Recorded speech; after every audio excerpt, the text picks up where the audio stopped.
Welcome to Hartford NEXT Neighborhood Training Institute's It's Our City, episode number 4. This episode features the City of Hartford's Department of Development Services. I'm Marion Griffin, Board Co-Chair of Hartford NEXT, the coalition of Hartford's Neighborhood Revitalization Zones, or NRZs, and the City of Hartford. We are the collective voice of Hartford residents and stakeholders working to strengthen and grow our community. We look to bring people together, listening, encouraging, negotiating, educating, and leading, and facilitating inclusion and innovation in our communities, and creating an environment that leads to improvement in Hartford, its diverse neighborhoods. Our Neighborhood Training Institute is our communication and education programming arm. We feature seminars, forums, workshops for formal and informal training of Hartford residents, in particular through the NRZs.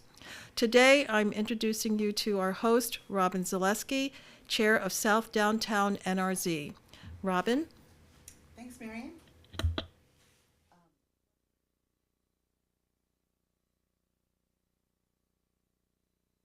Thank you to everyone here and those watching on YouTube for your participation. Your involvement is the primary goal of the series. I will initially ask our guest, Jeff Auker, a number of questions and then begin taking questions from our in-person audience.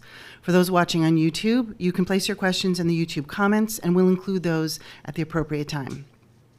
Hartford NEXT is a coalition of Hartford's 13 Neighborhood Revitalization Zones, or NRZs for short, and the City of Hartford. It was formed in 1997 as Hartford 2000, and its purpose is to bring our diverse NRZs together for the common good of the residents of Hartford. Just south of downtown, SODO is the smallest of the city's NRZs. Our neighborhood is bordered by Elm Street along Bushnell Park, Gold Street, Main Street, Park Street, and Washington Street. Like most of Hartford, we have a diverse population with a mix of homeowners and tenants, multifamily dwellings, and businesses and nonprofits, including the Institute for the Hispanic Family, First Presbyterian and Holy Trinity Churches, the Bushnell Center for the Performing Arts, and Hartford Symphony. You can learn more about us on our website, sodo-hartford.com. Our monthly meetings are held on the third Wednesday of every month, and we welcome your participation in person or virtually. NRZs across the state of Connecticut were created through the 1995 Act of the Connecticut State Legislature to improve the quality of life of residents by giving neighborhoods the tools to address blighted properties. Today, Hartford NEXT and the NRZs address a broad range of impacts to our quality of life. Hartford NEXT serves as the collective voice of residents and stakeholders working to strengthen and grow the community. So let's kick off our 4th episode with Department of Development Services Director Jeffrey Auker. Welcome, Jeff. Thanks, Robin. Good to be here. So let's start with a little about you. You left the private sector for public service. Yes. Tell us about your life, your background, how things are going, 5 months in, almost to the day. That's and true. Have you moved to Hartford yet? I have. So I'm going to be doing my early voting in City Hall on my way out of here. So Excellent. yeah. So my life is a big question, but yeah. So I joined the mayor's administration back June 3rd, as you mentioned, and I came over most immediately. I was working at Emphasis, so the big tech services company that had come to Hartford back in 2018.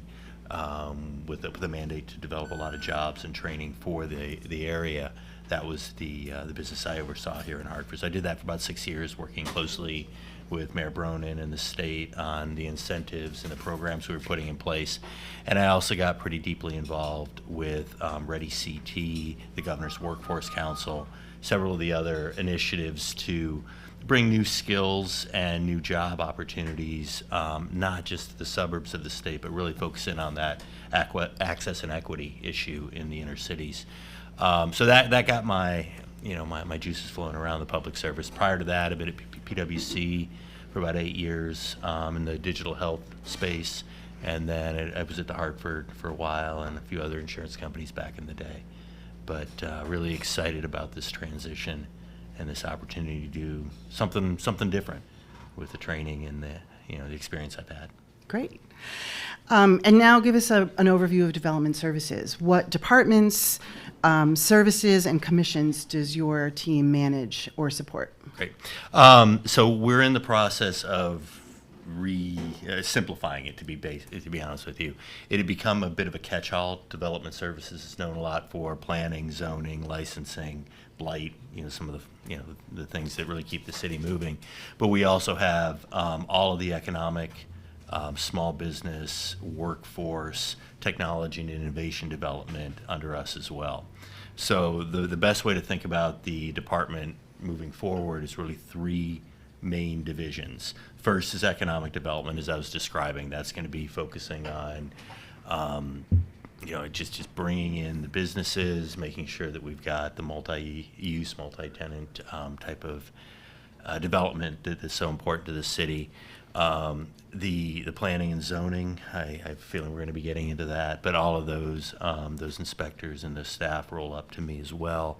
And then on the license, and also under there we have our housing administration. So there's a lot of federal programs and state programs that are administered by the housing department in the city. It's part of a complex web of folks that are overseeing housing in Connecticut. So we have a division there that handles all of that. And then so you've got economic development, planning and zoning, and then licensing and inspections. And so Judith oversees this. She does a great job for us. That is, the housing, the commercial building, all the inspections that go into enforcing the codes that we have out there, and helping the residents get through the steps to get there. Also in that group is blight management as well, and the housing liaison to really help with the tenants' voices with some of the with landlords when there's some disputes there. That all falls under there. So you think about us both having the administration of all of the services which go into the thoughtful and inspirational development of the city, as well as the folks that are making the deals to bring in the new development. So given that you're reorganizing the department, brings me to my next question, which is, what's the biggest misconception about the services provided by your department? So I'm going to break this into two, because it really is, we are two different departments, and I like having the development and then sort of the zoning and planning together, because they form a counterweight to each other. But I think on the zoning, the planning, the licensing, that administrative side, I think there's a perception of the complexity of dealing with the city that's may have sort of run out of control a bit.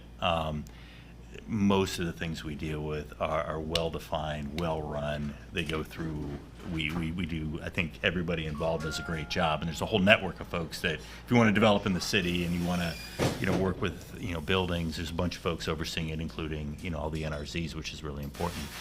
But the, I think what we need to work on, which is valid, and I think it's driving it, is when things are going great, when the processes for planning, zoning, licensing, inspections are all set and followed, we're great.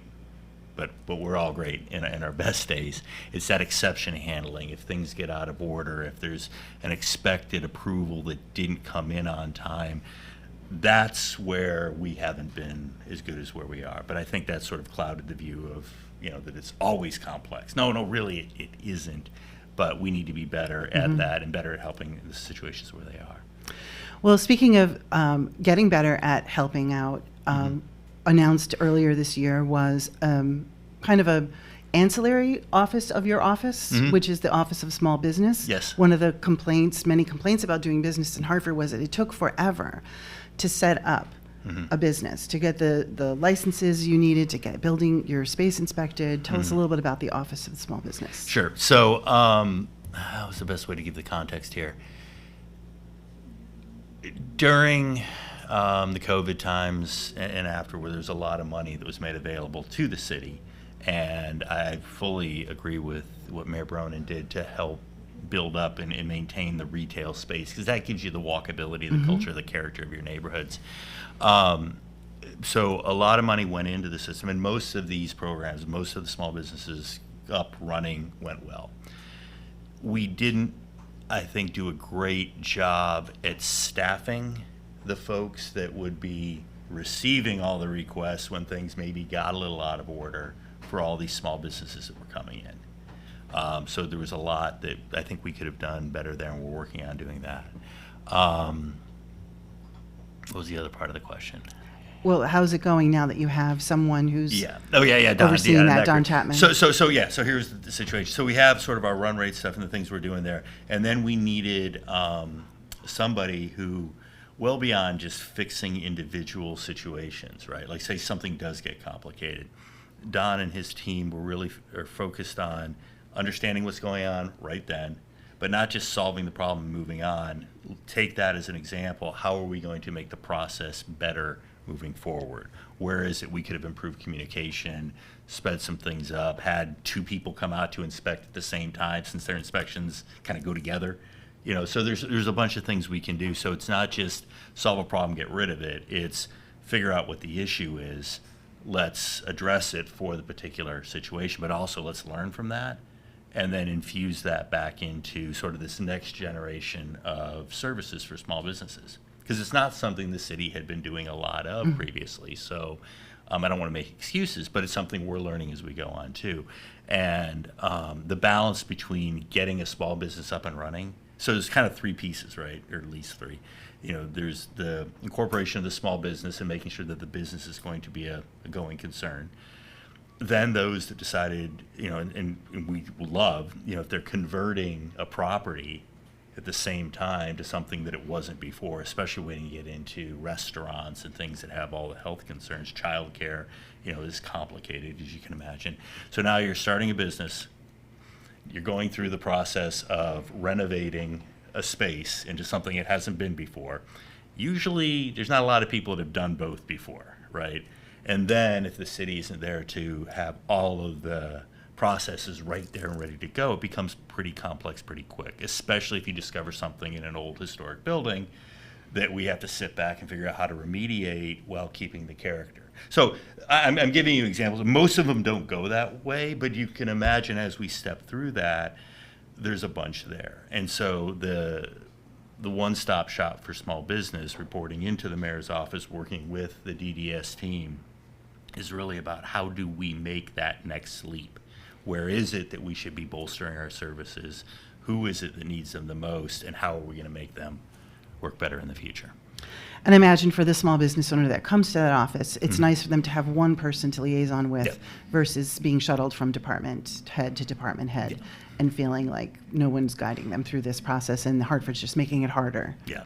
And that feeling is there. I'm not going to deny it. And we have to fix that. But it really isn't about passing the buck, because the interesting thing about development services, for me, I'm just passing it from my right hand to my left hand. Those are my options, right? So it's oftentimes just, well, it's always just much better to solve, figure out the issue, address it, solve it, learn from it, move on. Because I don't really have anywhere else to put it. Right. It's going to be somebody else that reports to me. Well, speaking of people who report to you, Yes. Staffing shortage. Yes. City planning, urban renewal, these are big careers right now, but your department has multiple positions that have been open for months. How are you and your current staff handling the workload, and what are your plans to fill those openings? We're going to fill the openings. And as a commercial, as you said, urban planning, zoning, the development of cities and the streetscapes, and it's a great career. If you want to be trained and you want to learn, one of the things we've been doing is working with other cities around here and through CROG, which is a regional corporation of governments. It functions kind of like a county, another. We're looking at how we can maybe create better, more frequent training programs. So you're not just getting your certificates in the planning and the zoning, but you're also learning about it in context with Connecticut and Hartford. Are there ways potentially we can share resources? Because trust me, there's plenty for the planners to do every day. But then there's some bigger questions which come up periodically. And that takes the creative expertise of somebody who's been doing it for a long time and seen different perspectives. And maybe there's a way we can share some of those resources. We're also looking at automation, something we were talking about before we got on here. There's some really interesting tools out there that get through sort of that grunt work of the planning and zoning, where you're just taking two diagrams and comparing them to each other, right? In many cases, here's the master plan, here's the code, here's what they're trying to do, where are the ticks where it's going to potentially be an issue. That can be done better through a computer, so you can get the humans focusing on, all right, we're not, the code and the desire of the development don't fit. What can we do? What are our options? That's where I want the people. So we're hiring, we're working on our training, we're looking at shared services, we're looking at automation to enhance the capability of every human we have in there. Great.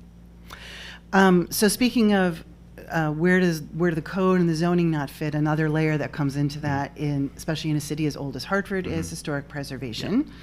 By its nature, city planning, economic development are always looking to the future. How does your department support and interact with the Hartford Historic Preservation and Protection Committee? There's a couple things there. So first of all, the history of Hartford is why we love this place. It's interesting when you hit 400 years old, which there's not a lot of cities around here that have done that, which part of history you're preserving and how you preserve all those different layers is a fascinating, endeavor. More practically, though, our planners, actually starting next week, we're working on some training with them to better understand where we are with the Historical Society in terms of why certain restrictions or regulations are in place. What is it that you're trying to preserve in these situations? You'll hear some people saying, well, why does the color of my clapboards matter, right? Well, in this neighborhood, here's what we're trying to preserve. There's a character, there's a style, there's things that we have deemed important to the culture of the city and preserving why we're all here and what makes it. And if you understood that a little better, both from the plan, our planners need to understand, so it's not just, nope, it's wrong color. What does that mean? But vinyl would be better than wood. It would be, and there's a big, challenge sometimes between your green building requirements and desires and what historical says you should use, right? These are great. I don't see this as a problem. This is where the tension and the discussion should be had. But at what point do you say, well, it's more important to have a much more efficient heating system and cooling system in a house, even though that house, since it was built in the 1700s, clearly wasn't thinking about geothermal, heating. Is that a historic issue? Is that a green building issue? How do we discuss that? So from our end, training our planners starting next week. It just was well-timed question. Thank you for that. To better understand why the historic regulations are where they are. And then sometimes, honestly, we've had some developers that are doing some great stuff in neighborhoods that they probably wouldn't have been able to develop in before we had a form-based code and before we had some of these openings. But that puts them in a position where they're developing something that wasn't native to the neighborhood, if that makes sense. So you're converting buildings, you're looking at traffic patterns, you're doing all that.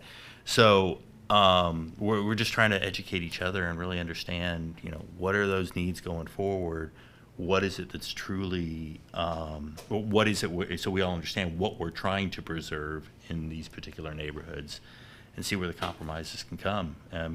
It's going to be a back and forth. It's an old city with great character that's got big aspirations for the future. Well, you mentioned traffic just now.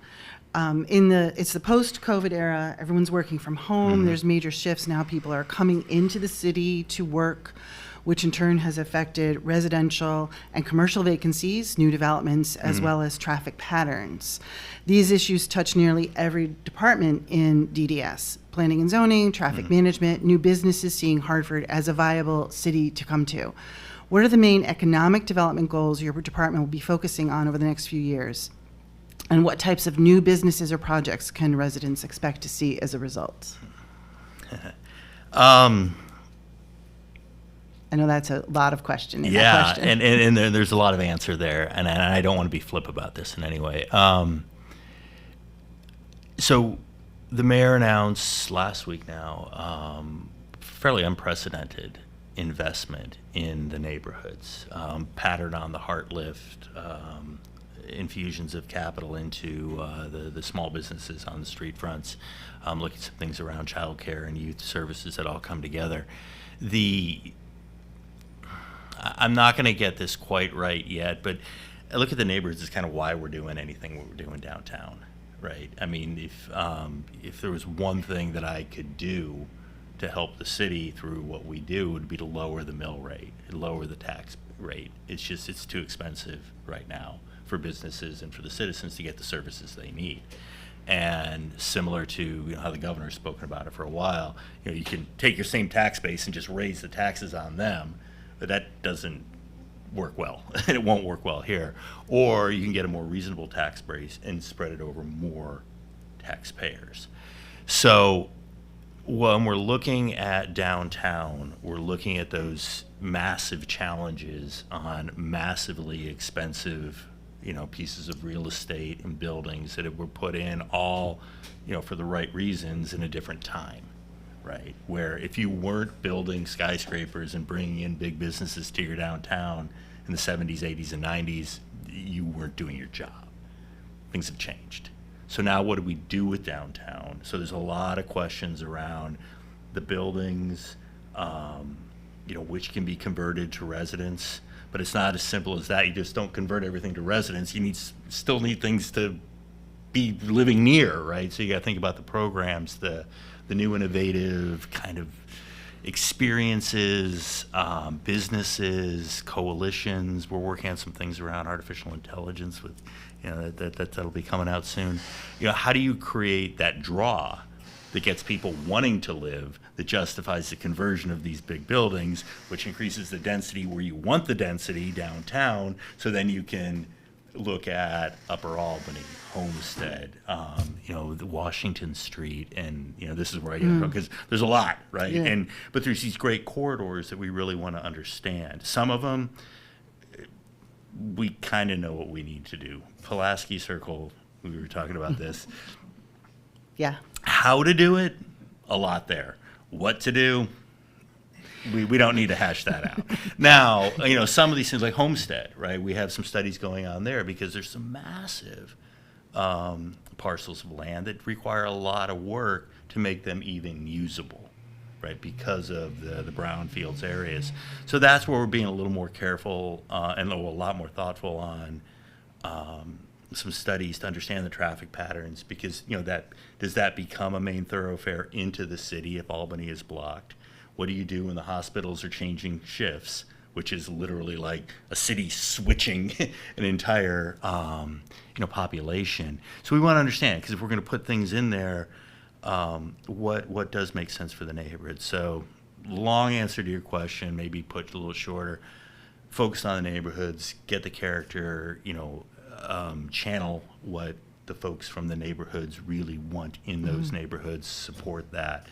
Do it at the same time with doing something which feels almost completely different, like it's different muscles, which is working on all this commercial stuff downtown, which, we rely heavily on, Mike Freemuth and CRDA, our friends at the DECD. There's a lot of folks on the housing side that help us with the underwriting so we can see how these things come together. So it's not just one person thinking this through. It is a coalition, and there's a lot of people that are rooting for Hartford in these developments. So, Well, I want to talk about something. My next question is about blight, but it's one of the reasons the NRZs were originally created. Yep. It's present in every neighborhood, some more than others. They're an eyesore, a health hazard, a safety issue. They have a psychological impact on the neighborhood. There's been a lot of forward momentum in dealing with blight, especially with the creation of blight being a specific office in your office, and the creation of the Hartford Land Bank. I want to talk about how DDS is addressing blighted properties that are not eligible for transfer to the land bank. And it's interesting you brought up brownfields and Homestead. I was driving on Homestead last night on my way out to the western suburbs of Hartford, shall we say. And I would say it already is a major thoroughfare into the city. It's a very busy road, more traffic than the road can handle. And there's a massive brownfield there next to Interstate Battery that's been there for, I've lived here 20 years, and I want to say at least 10 years, if not more. And it's it's an eyesore on a major route into Hartford. Is the holdup just the money to deal with it? And I don't mean to put you on the spot with a specific property. But no, it's a legitimate question because it's just sitting there. What's going on there? So, I think honestly, it's much more of a technical issue, and I'm not trying to skirt the bigger issue. Like Homestead needs to be figured out. We have to do that. Borderline moral imperative. Let's figure out what's going to go on there. When you have a big brownfield like that, here's like the challenge. All right, so now you have tens of millions of dollars, whatever the number is, right? It's scary.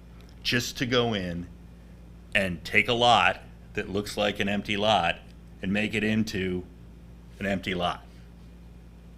All right, so now you go, now where are you going to get the money to do that? The state has been an amazing partner with us on the brownfields, but even there, you almost, okay, so when you start to queue up money, do you have an idea for that lot, right? Is it just going to be cleaned and then left there for somebody to figure out what to do? Well, it's hard to find people that will fund, for free. Yeah, just this will benefit somebody else down the road. You're like, okay, well now let's wrap it into another deal, right? So now you got a developer coming in and saying, hey, I want to do this. I'll take on this lot. I'll go at it. Well, now that developer has to go find the financing for that gig, right? And now there are some great places, like I said, from the state, through CRDA, through gap funding. There's a bunch of different mechanisms, but in the end, it's always hard to figure out, especially you got heavily used areas from old, manufacturing sites and all that. It's going to be a lot of money. Pre-EPA. Yeah, pre-EPA. So how do you pull those out?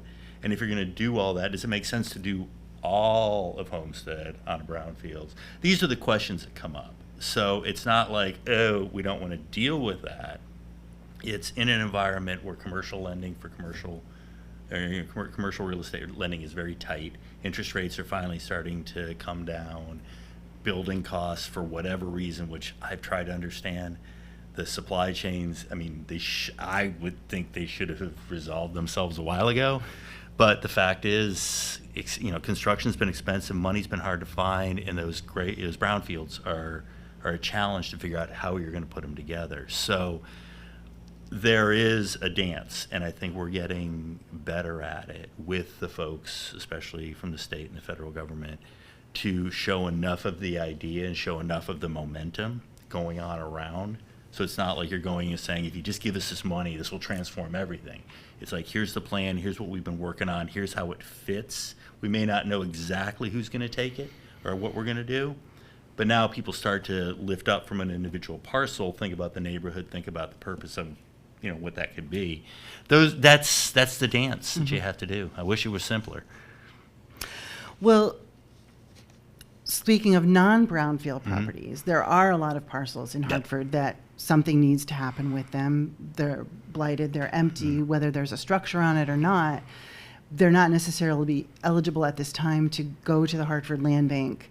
And I know you can't just turn over all of the vacant properties that are just sitting there ruining neighborhoods to the land bank. That's just shifting the burden from one to another. But tell us a bit about that process of how your department deals with the properties that are just languishing now, whether it's for unpaid taxes, they're vacant, there was a fire.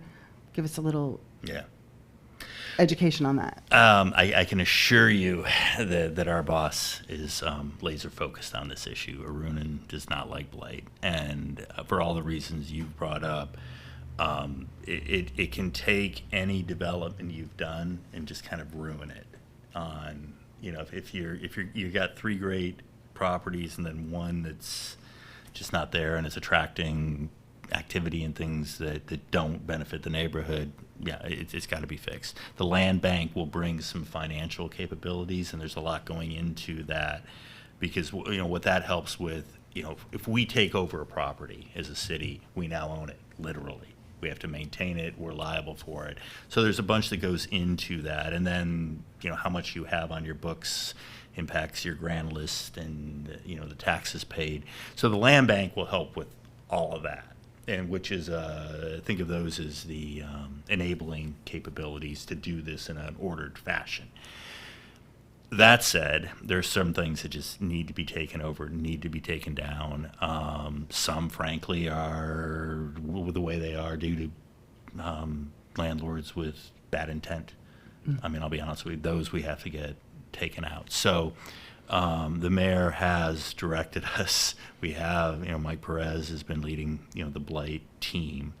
There's a great article on him in the Current, I guess 2 months ago.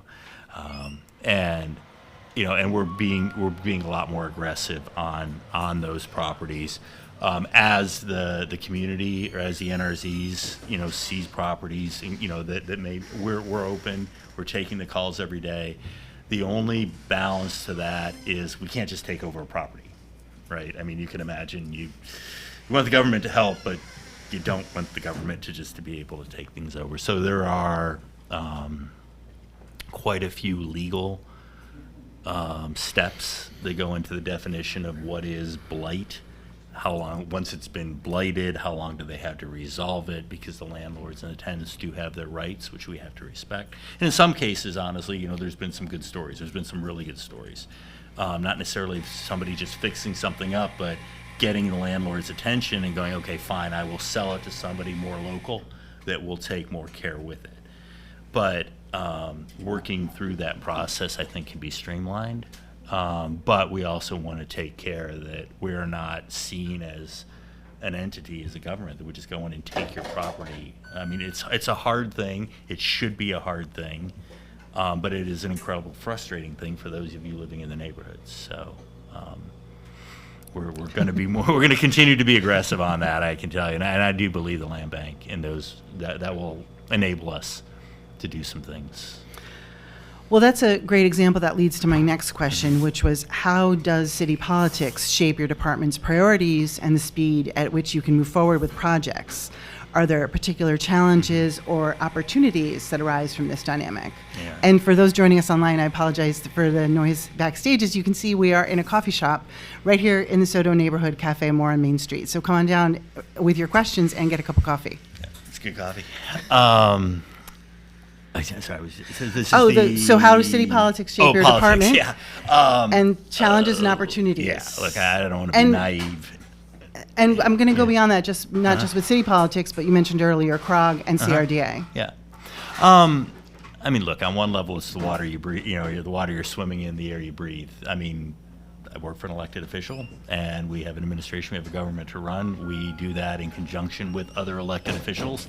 And the checks and balances of our great nation are in place here. But that said, one of the things that has really attracted me to Hartford and continuing to work here and stay here and get involved here is everybody's rooting for Hartford, right? I mean, nobody is saying, I mean, there might be things, within Hartford that people think are more important, but there's this genuine love of this city. And I think that is what tempers some of the politics, right?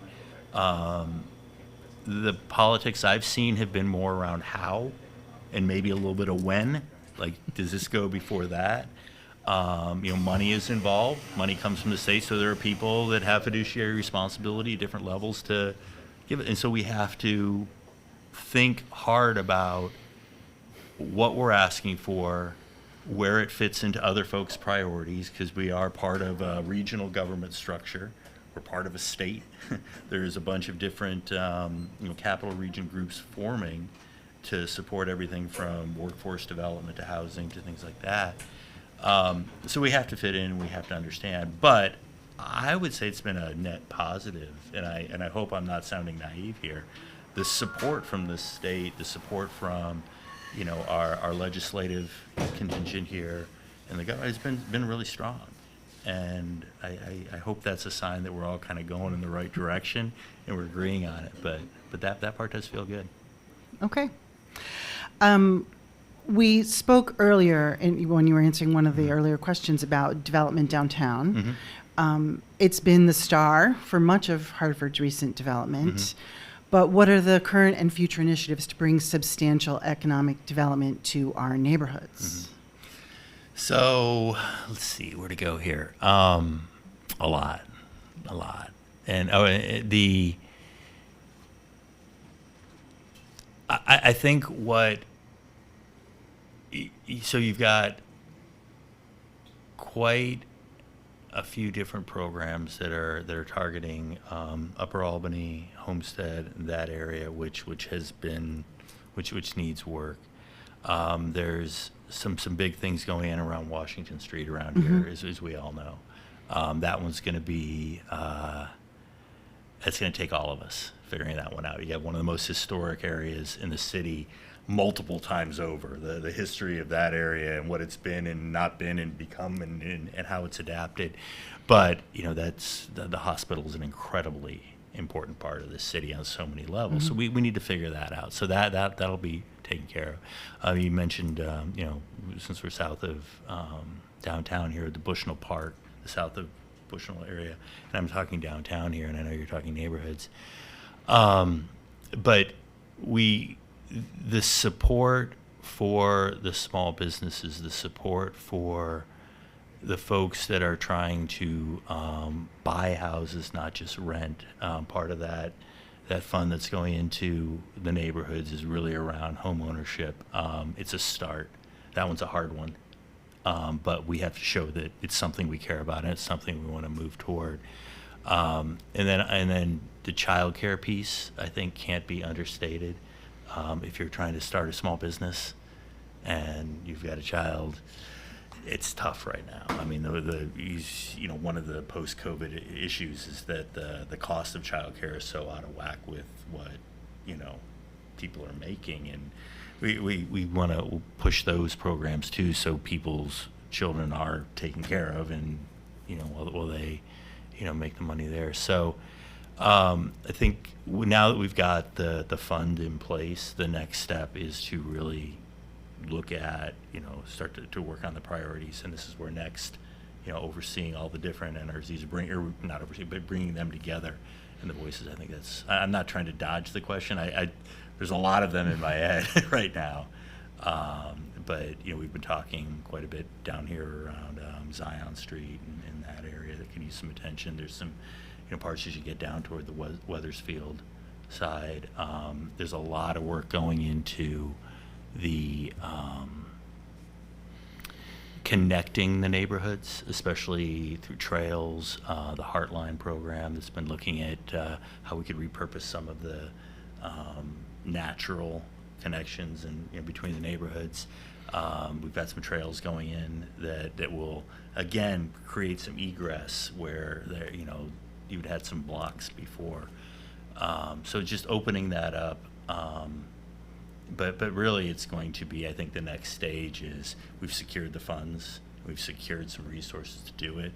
I think the next wave is to sit down with NEXT, with the NRZ, and really refresh, where are the priorities right now in your neighborhoods? Because it's not even, I think we're getting, we were in the right as a city to be far more specific than even just like, one of the neighborhoods, like let's go work south of the Rock.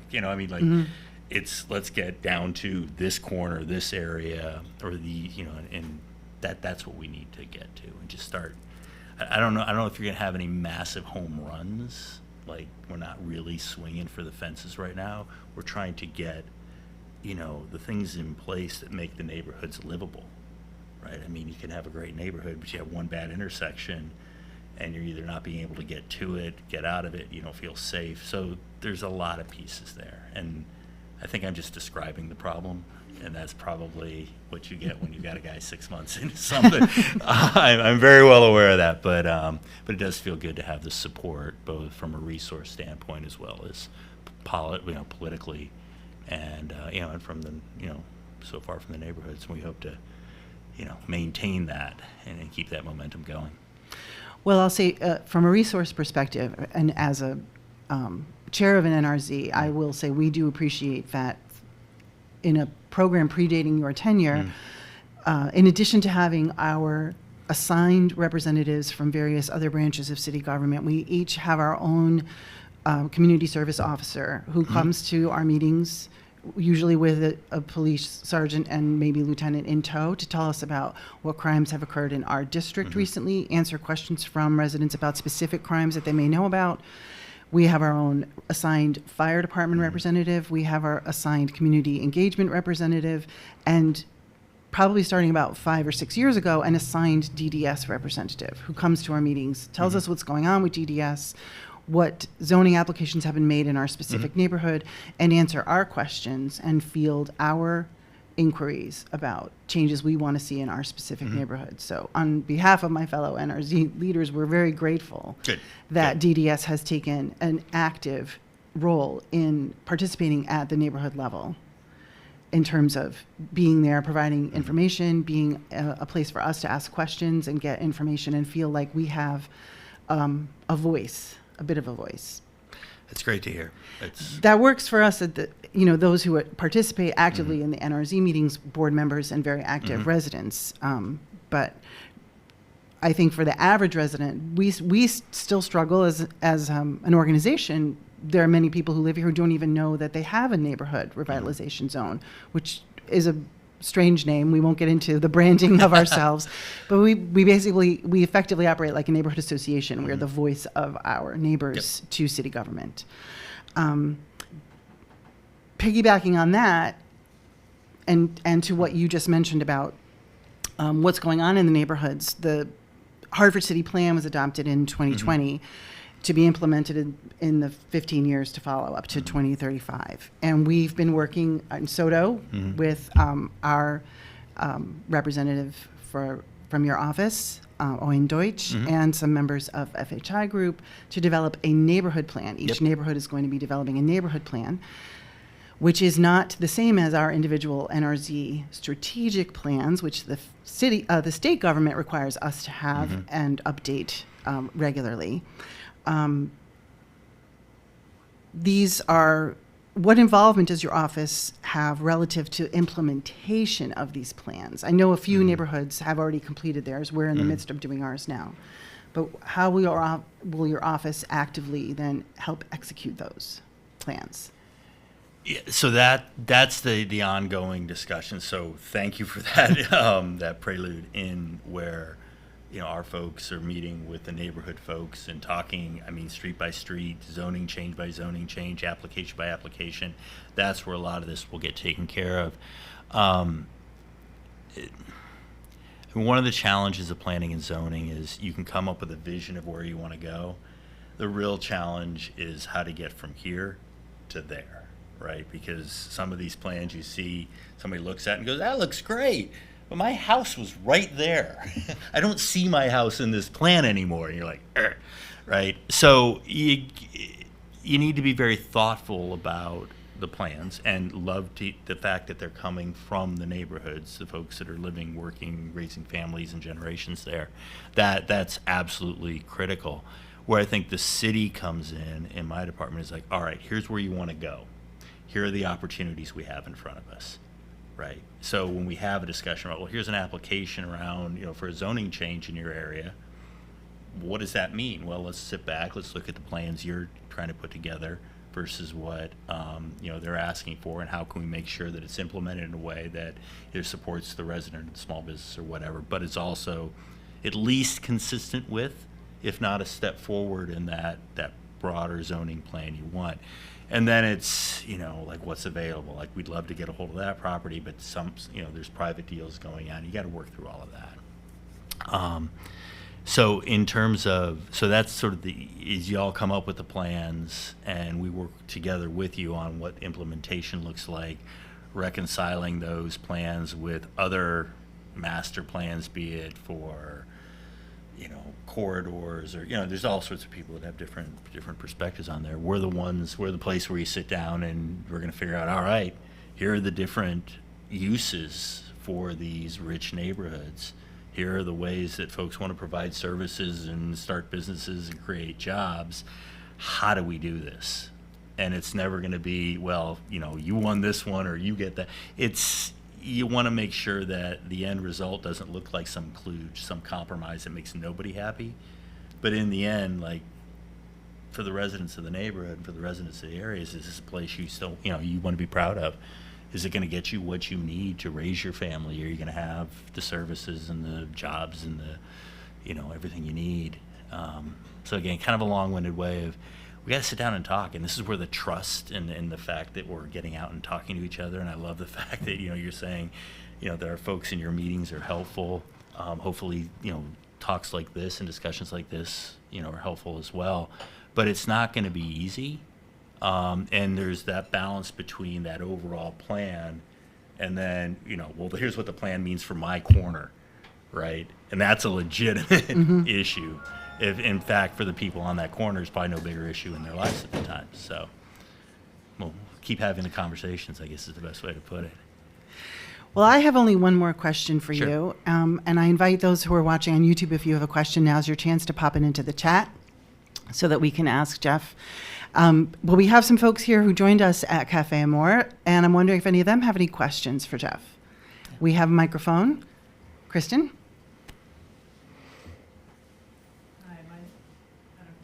My name is Kristen Yates. I live at the Linden, which is a couple doors down.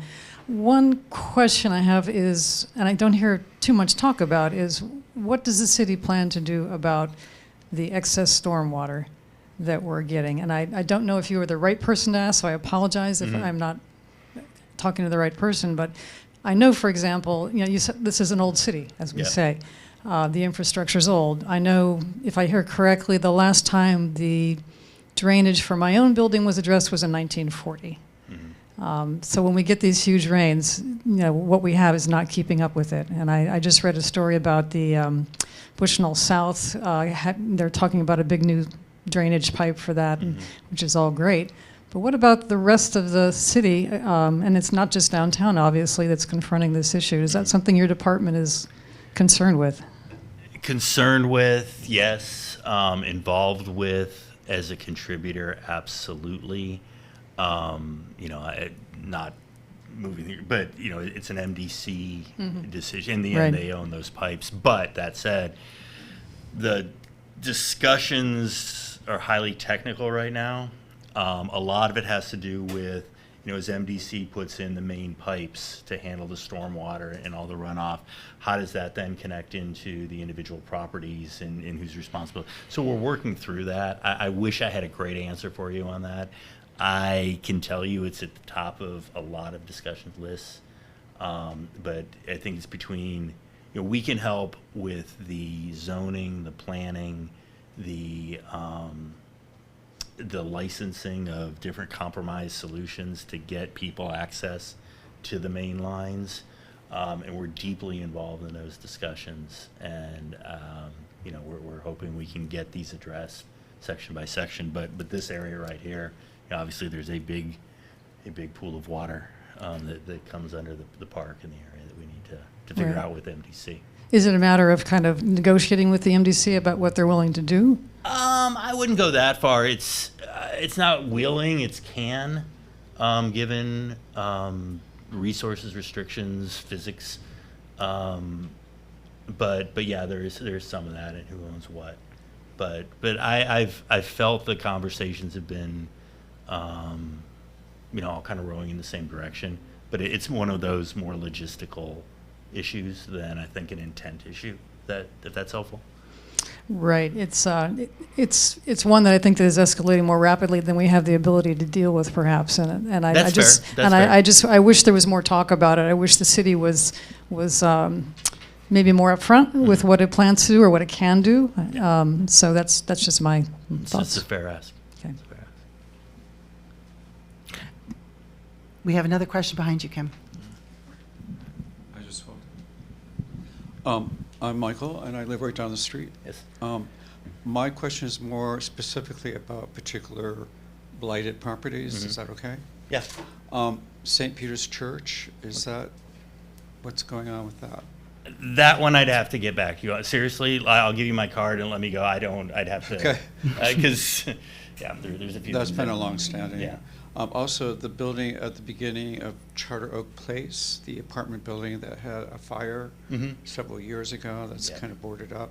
any progress on that? It's such a gateway building. Yeah, progress, and we're still trying to figure that one out. But honestly, I'm not trying to avoid it. I would want to Okay. see what's. I mean, there are discussions going on now, so I'd want to get you up to speed on exactly. Where And we are. then the building that I think Hartford Hospital owns at the corner of Maple and Jefferson, that used to be the behavioral health. Yes. Is rapidly like blighting out. Mhm. Is that something that's just part of the Hartford Hospital major expansion plan that they announced? It is, but there are things we're looking to do between now and then. And there's also a building next to that also. Yeah, kind it's of all. Yeah, like- we were looking at that Yeah. parcel there. Okay. And then the methadone clinic,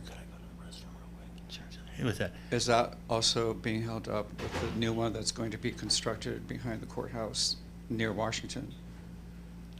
That one is complicated. Yeah. That one's complicated. I'd have to take that one offline with you. Okay. Okay. Yeah. If you'll pardon me just one moment, I hate this when this is live, but I need to use the facility, and I'll be right back. Michael, I'm not sure which specific buildings, the buildings I'm thinking of are the ones you are mentioning, but I know that there are some buildings on the Washington corridor in the Hartford Hospital campus area that have been sitting empty for a long time, and that Frog Hollow NRZ has been working very hard with them, and Marion can speak more to this than I can, but working very hard with them to get them to realize that demolition by neglect is not really a great option for the city anymore. And I know that their new, I believe he's the head of operations, is looking into, instead of just letting them lie fallow, seeing if they can remediate them in some way and turn them into office buildings, because they need more space. Well, that's part of the, you're speaking on Washington Street? So that is actually part of the Washington corridor. He mentioned the former Cadillac showroom. So if you drive down Washington Street, let's say you were leaving the state capitol and heading south, on your left and right will be Superior Court, Criminal Court, Family Court, a marshal's office, a building that the city owns that I believe was manufacturing and a trade school and is occasionally now used as a warming or cooling center. And then what had been a Cadillac showroom in the 20s, and it's very Art Deco, very pretty. It would make a beautiful restaurant, big windows in the front and a deep lawn. It's set back from the street. It would make nice patio seating. If anybody's interested, to put a bid in for that. And then all those folks who are going to Bushnell Theater to see the symphony or a play would have somewhere else to eat. And all those court folks would have another place to go for lunch. That's all part of the Washington Corridor Plan, which was announced, I think, last week or the week before. Literally $1 billion of investment, not just for that block, but farther down, deeper into the Hartford Hospital campus. And that's a project of SINA, Southside Institute Neighborhood Association, which is Trinity College, Hartford Hospital, and Children's Medical. Am I correct, Marion? And the Learning Corridor. Together, there's a major plan for that corridor, as well as other corridors in the city, but specifically regarding a few of those buildings you mentioned. There's plans. Will they be quick? No. But this is the most momentum we've seen on that street. I've lived here 20 years, and it's just great that those buildings are finally no longer going to be ignored. Likewise, I grew up in Hartford. I used to go to, when Trinity, I went to the Washington Diner, like at 3 in the morning. At 3 in the morning at Washington Diner was. Yes, the Yeah, Washington yeah. Diner. I hope somebody does something with that. It's a unique property. But it's nice to see the momentum for that street. It's such a beautiful street. It is, and it used to be dotted with beautiful homes that Yeah. sadly are no longer. Yeah. Thanks. Yeah. I was going to just comment on what Hartford Hospital is doing and the Children's Medical Center, because there is a vast development that's happening there, and they have been very engaged with the Frog Hollow NRZ to let us know what their plans are. But there was an article in the newspaper a couple of weeks ago talking about the development that they're going to be doing around the hospital. And yes, they are working on some of those historic properties. and with the help of the city, encouragement of the city, to actually rehab those and keep them up, even if they're going to move them into using them for office spaces as opposed to keeping them vacant or just tearing them down, which was what we have been fighting for. So I think we've had some successes in working with them. They've been very cooperative in keeping us informed and then working with the city. So we're very pleased to see what is happening with the Hartford Hospital properties and the development that they're going to do in that area. It's really going to be huge for the city. It is. We're looking forward to it. The east side of Washington Street is the western border of SODO, so we're excited that that is finally going to get some attention. Yeah. Well, I don't see any questions online. Do we have any more questions from our in-person audience? All right, so we're at the 1 hour mark. I'm going to ask my last question, which is for Jeff. If you had a magic wand, what would you do with it? What is your biggest issue? What's your bottleneck? What's your white whale? The white whale, I mean, this will sound technical, but if we could lower the mill rates, I mean, if you think about what goes into that, you'd have to have developed a bigger tax base. You'd have to have made your services more affordable and more accessible. You have people moving in, both as residents and as developers and as businesses, right? That, I mean, that would show that this comprehensive sort of back and forth, the talking, the compromising, that the city's working well together. That's really, I think, in the end, how everything will be judged. I'd love to see more of this, where it helps. Some of these things are going to be hard, and we're not going to make decisions that everybody agrees with. We're not going to, but if we trust each other a little more, and, we, if that, and on the government side, make sure that trust is well earned and well delivered, then we can have these discussions and we can move forward. I'd love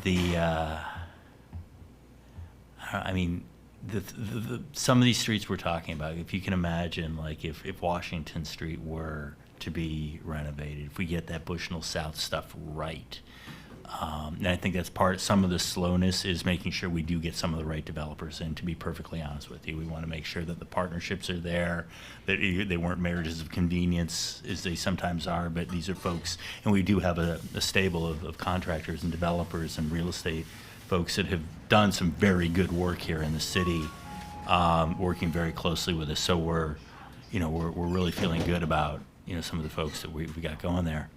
But, build that trust. We all start, feel free. I mean, get upset if this is going to mess with your neighborhood. Show that passion. In the end, let's, have respect when we, and hopefully we come up with solutions as a city that we help facilitate, that people understand, well, this is what we could do, this is what we can't do, this is what we get, this is what's going to be awesome. Here's what we as citizens can do to, really build up the culture in the community around the buildings that we put in place. But yeah, now I'm just going on, but, mill rate and trust would be the two things that I'll judge myself on afterward. I echo your sentiment about the mill rate. It is a detriment, and it's a PR detriment as well, because people who don't live in the city don't understand that while our mill rate is high as a number, our valuation is much lower than it is in the suburbs. So it's not necessarily that people are paying 75% of the value of their property or something.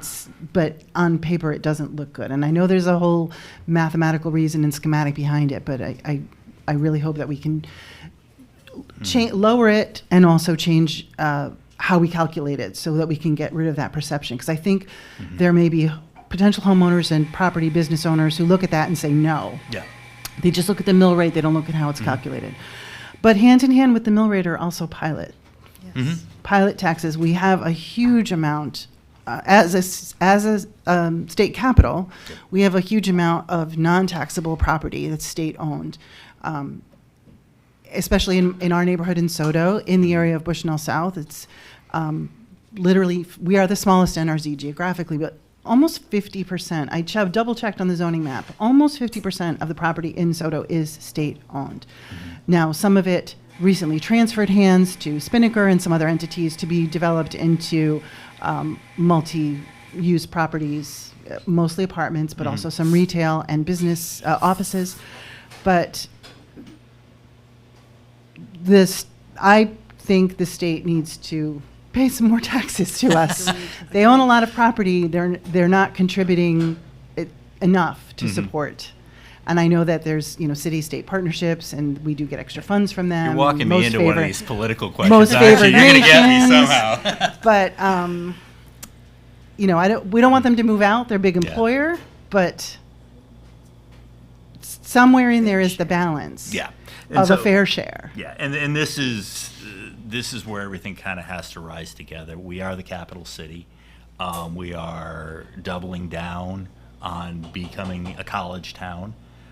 We have some amazing parks. We have some amazing cultural venues that are part of who we are and aren't going away. And Two major hospitals. Well, 3 with children's. When you put children's in there. So all of these things are part of who we are. They're not going away, and I don't see that as a way to necessarily get more money out of them, but it's going to be more how smart can we be with the development around that. And as we put in a state facility, or as we get dorms up around Pratt Street, what are the businesses that are coming in around them to support them? And there's statistics, there's research out there that these sorts of developments bring these sorts of jobs and ancillary services. So we got to think about that as we do it, because we do have to support the state. We should support the state and UConn and the the other schools here in the city, and the hospitals and the churches and the community areas. So now that puts more pressure on those of us that do have to look at those tax rates, whether it's pilot, whether it's straight up property taxes, whether it's other more creative deals. That's just going to put pressure on us, but it's good pressure to have. I think it's for the. You don't want to just start wiping out the things that made Hartford because you can get a better tax deal. Well, I appreciate that sentiment, because I think for too long Hartford has been a bit of a doormat. I love this city. Everyone in this room obviously loves this city. Yeah. And we're glad that you're spearheading this department to a new direction. Well, thanks. And thanks for having me. And let me know if there are questions and concerns come up. Happy to come back, happy to come to some of the meetings and just talk them through. Well, you're welcome to come to ours anytime. All right, thank you. That's the end of it for me. Marion, do you have any other questions or statements? Yes, I do. I'd like to thank Jeff for sharing his insights on the Department of Development Services. That's greatly appreciated. And Robin, I'd like to thank you for hosting today. Thank you. You're welcome. And this was a very, very well done. Thank you so much.